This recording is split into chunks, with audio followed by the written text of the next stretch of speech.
Hey, everybody. I really appreciate you taking a minute to listen to what I would like to share today, being that this is my first ever social media, video, blog, whatever.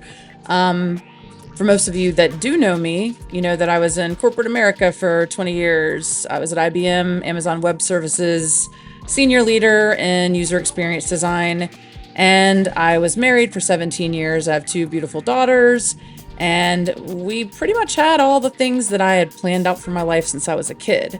I was one of those people who planned my life out and I committed to things, and when I committed to them, I made them happen. For example, I never made less than a B on a report card. I don't know where this self imposed pressure came from, but I really did push myself to the point of exhaustion at times.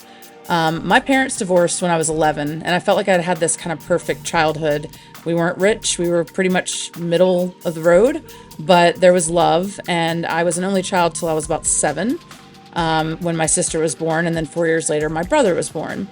My parents got divorced pretty much right after my brother was born into this world, and my dad moved to Florida. And my mom picked up a crazy career as a children's entertainer, was an amazing face painter and musician, artist. But it left me at home taking care of a lot of things that 11-year-olds shouldn't have to already be facing. And for some reason, that stuck with me that these things were my responsibility. I cared so much about other people and found myself rescuing and taking care of more than my fair share. And often neglecting my own thoughts, my own feelings throughout the years. So, all that being said, I had my pretty mainstream life. Everything was working out, and I knew how to get to the next level with work, with relationships, everything. But as things started to crumble, as problems started to occur in my marriage, I realized that there was no saving this situation, and it was actually doing a disservice to the kids, to me, and my husband at the time. And so my goal was to start finding ways that I could release the emotion that I would feel from any words spoken to me. I spent a lot of time thinking of how I could detach from things I believed had to be a certain way. And one of the first changes was leaving IBM to go to Amazon. That's a whole nother blog, a whole nother story about how inhuman this whole organization is with Amazon Web Services. But that being said, after I did leave my marriage, I actually ended up finding my dream home, which is a very unique house. It's not some kind of McMansion on the hill. It's just this older house that was reconstructed to kind of be like a multi-generational home, and got a pool in the backyard. And I've walked past it for years, and it always reminded me of something I used to draw when I was a kid, where I would stay home and make architecture plans because I knew I was going to be a designer. Again, me and my course of action, that everything was like falling in line to a certain point, started to fall apart. And shortly after my husband and I split, I was out with a friend and stopped by the Ale House, and just a local bar or restaurant, because it was the first night I didn't have the kids around and I just wanted to have a moment to myself. I went in, it was pretty dead. It was a Thanksgiving weekend, and there was a guy sitting at the bar that looked over at me, and I felt the energy across the room almost make me drop to my knees. It was the weirdest feeling I've ever had. He smiled, I smiled, was not going in there looking to meet anybody, but I walked up towards the bar where I had already been headed, and I sat down, but I sat a couple seats over from him, and it was because I felt drawn to sit next to him. It was the weirdest feeling ever, but I wasn't trying to actually start a conversation with someone if it wasn't meant to be. Wasn't trying to get in a relationship with anyone at this point. But he invited me to move over closer, and we instantly started talking about music and life, and the weird synchronicities that we had blew my mind. And I ended up holding hands with this guy only moments into knowing him. We ended up staying up till 5 a.m, talking about music, talking about our connecting points and everything that we had gone through in our marriages and with our children. And I felt like I was instantly already with this person. And I'm like, how can this possibly be? I just met this guy. But John was very different. And we both had this intense connection where we didn't even have to really speak to communicate. I'd never had that before either. I mean, moments and glimpses where you're on the same page with somebody, but not something where literally we could just look in each other's eyes and complete sentences. Very soon into meeting John, I had a weird premonition. Mind you, I've always been empathic, but I didn't really follow, any kind of spiritual practices. I was a Christian. I believed in God. I believed in Jesus, but I felt like there was something weird or wrong with me, that I'd have these psychic premonitions, that I would have these moments that I just knew things. But for some reason, I knew something was going to happen to John.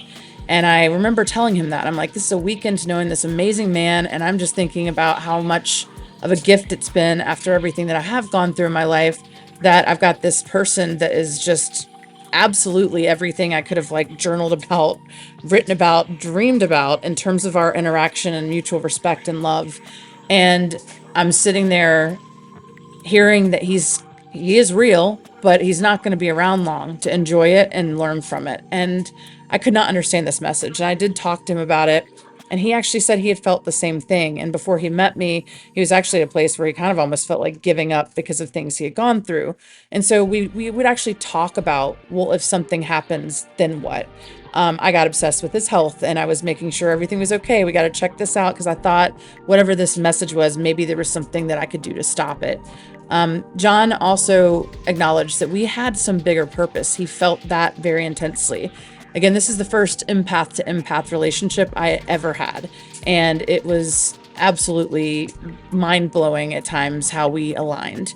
But we knew that this was there, and he would ask me repeatedly, if anything ever happens, promise me that you will be there for Lucas and stay in his life, because he needs you and he loves you. Lucas is his son, and he's a wonderful kid who John actually ended up saving his life in a rip current when we were at the beach Father's Day weekend last year. That moment ripped everything open. The veil thinned. Everything just completely shifted for me. I was not currently in the water when this happened. I was around the other side of a private island that we were out boating with friends, and I was on the boat watching my friend Kim's son while everyone else was on the beach side. So I'd been waiting a long time, didn't know where everyone was. I remember texting John asking if he was okay, and then I walk around to see people doing chest compressions on him. I ran towards him. My daughter starts saying something, sobbing about something happening to him. And I remember grabbing his arm as they were pumping water out of him. And I did not feel his presence in his body, but I heard him from behind or around me tell me he was still there and to go be with Lucas. And I remember following those words, but the next thing I know, I'm somehow off this island. I'm in an ambulance, and to be quite honest, I'm like in a dripping wet bathing suit. I don't even remember a boat trip or who took me across with Lucas, but Lucas is being treated, and I literally shit myself. Totally embarrassing, right? But at that point, this trauma was so intense, and I'm there with just Lucas because others had to take the boat back, and others were coming from Raleigh, like his mother. And so I'm waiting in this hospital in this complete trauma that I can't even remember parts of. But I just remember Lucas saying that he wanted his father there. And it broke my heart on a million levels. One of the things that was interesting about this, though, is that John had a bracelet that had Lucas's information on it. Basically, it was Roman numerals. It was his birthday. And on the other side, it said Lucas. And he wore that bracelet with pride every single day. He loved his son. And he never took it off. To shower, to go swimming, never took it off. Ironically, when I got home, it was on my pillow. I do not know how, because I swear I saw it on him when we were at the beach. But maybe he did take it off this one random time. Maybe he knew. I don't really know the circumstances of it, but I knew that that was a sign that he had not left my side. This grief was like something I've never experienced in my entire life. It was ripping me apart in a million directions, and I had tons of people coming over to my house, bringing things, food I couldn't even eat, and I was just completely lost. I felt bad. My kids one had experienced it, been in the water and helped with the rescue, and the other had not been there and regretted it. And I felt like I couldn't even take care of my own self, let alone help them in the way that they needed. And that broke my heart too, because I can't even imagine at their age, or Lucas's age, John's son, actually going through what they did. It's beyond comprehension how they are doing as well as they are, considering the trauma of the whole event. But out of this event, I chose to completely embrace my grief. I grabbed a notebook, pen and paper, and I would write each day. I couldn't focus on eating food or watching TV, but I would just listen to music and I would journal. Because one of the other things John always told me is he promised me if anything ever happened to him, he would communicate to me through music. When my dad passed, I got messages through lyrics that would pop in my head, or I'd hear a song come on, and I assumed that's what it meant. So I'm just playing playlists and kind of letting him DJ. I'm like, play whatever you want, man. I need you, And I just embraced my grief, and I really don't know how to explain it, but I would allow myself to feel the deepest pain instead of choosing to block it or find some way to distract myself. I spent 3 weeks in bed, really not getting out, and I told anyone who wanted to come over, they could come in and see me in my bedroom, but I wasn't making choices. I wasn't calling the shots on anything, which is completely not me.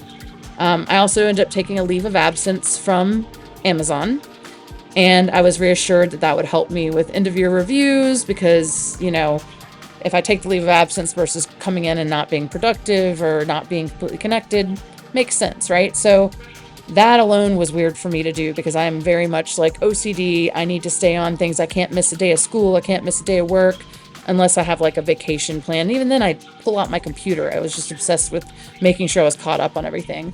But in this moment, I felt like it was right. I took a leave of absence for about a month, I believe. It's all kind of blurry, maybe a little bit longer.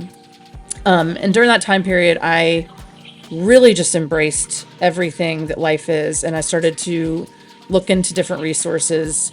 I met with a wonderful woman who is a medium. Within 2 minutes of calling her, she already knew what was going on with John.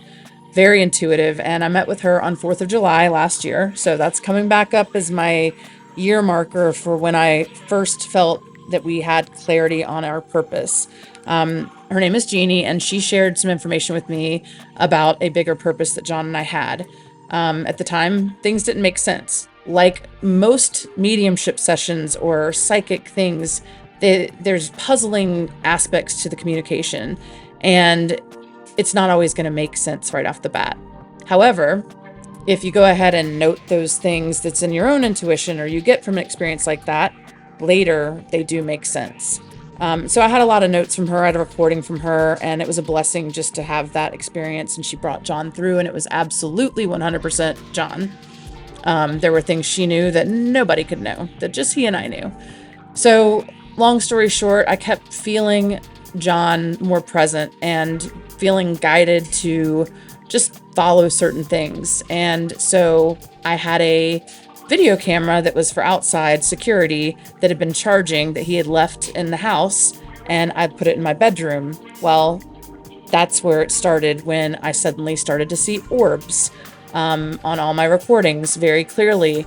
And one even slowed down, looks just like John's face, his hat on backwards, everything. This blew my mind. I'm thinking, how can this even be happening? This is wild. I was then guided more to look at some weird stuff with frequency filtering and music. And I'm going, I'm not a musician. I pushed that away. I was an artist, designer, but I'm not a musician. Love the music, but how am I going to do that? I'm still hearing John saying, we're going to communicate through music. So I can't even tell you how many hours I put into just playing around with weird things that they guided me to do that made no sense. But in the meantime, I met a wonderful man who came in to help fix the electrical things, my stools, various things that John was going to help me around the house. And his name is Brian. And Brian was being an amazing friend from day one.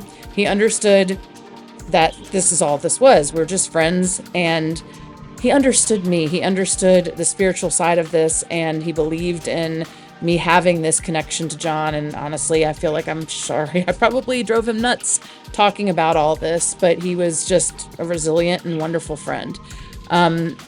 As time passed, neither one of us were looking for things, but I made a discovery. And with that discovery, there was more of a connection piece for why Brian was put into my life. And that's that I have audible recordings from the other side.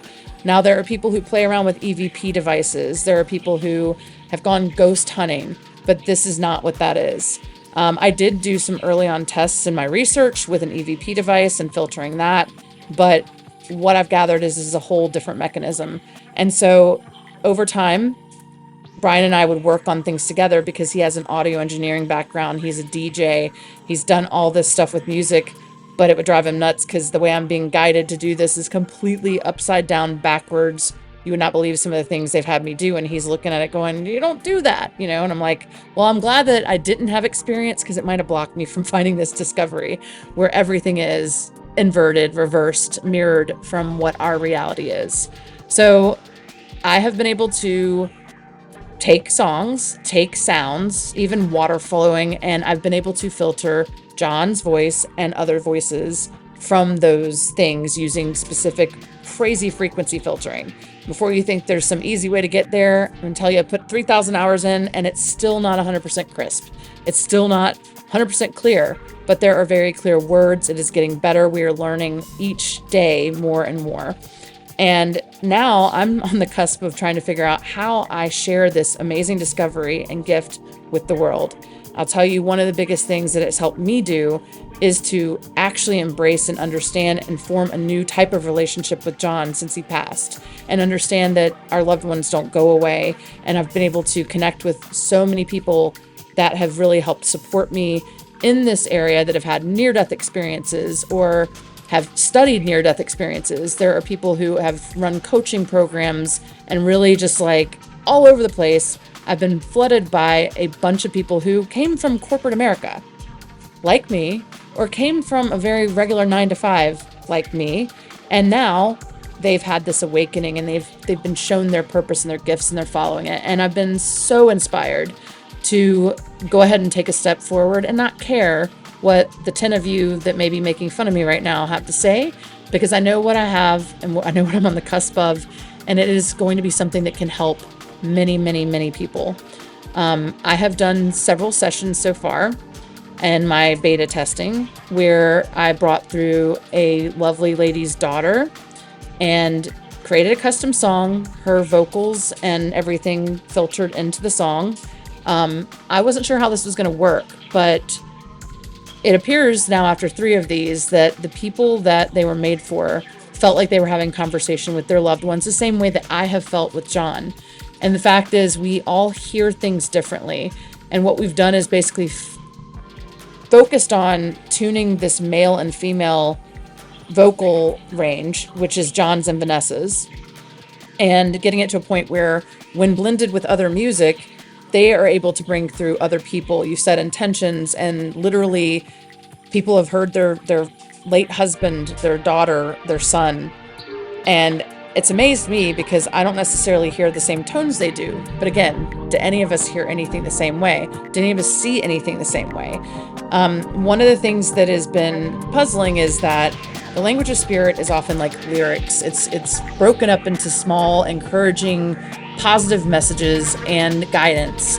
And you really have to focus and concentrate, but it's like an amplifier for your intuition. If you are already tuned in and you play this, you will hear so much more for you. If you set intentions, you will hear words audibly. And it's been a crazy, incredible experience. I'm still learning, still trying to find the right experts and stuff to work with and collaborate on getting it to the next level.